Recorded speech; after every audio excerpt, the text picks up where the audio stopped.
indhaha qofka marka lagu arko cadaan kan yar ee ku wareegsan qaybta madow ee isha waxay calaamad u tahay oo sheegaysaa in qofkaas cholesterolka amba dufanka jirkiisu xoog u kacsan yahay.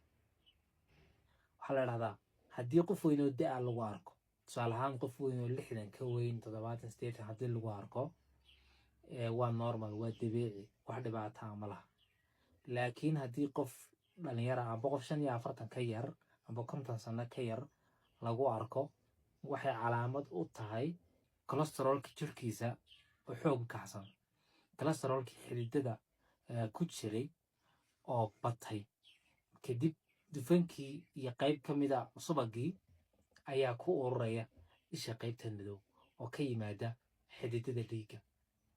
markaas qofkaasi wuxuu khatar ugu jiraa, weliba raggay ku badan tahay, qofkaasi wuxuu khatar ugu jiraa xanuuno wadnaha ah, maadaama aynu ognahay cholesterolku inuu xididada dhiigga ku ururo gudahooda kadib uu yareeyo qofka deetana uu wadna istaag ku keeno oo wadnaha dhiiggu ka go'o.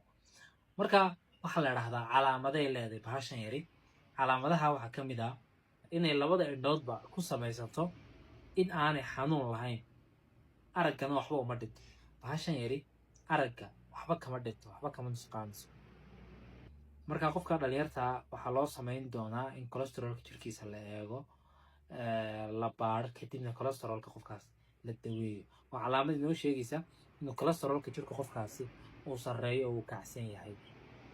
kadibna marka qaarkood way baaba'daa, marka qaarkoodna ma baaba'do, way iska sii jirtaa hataa qofkii cholesterolkiisi la dejiyay.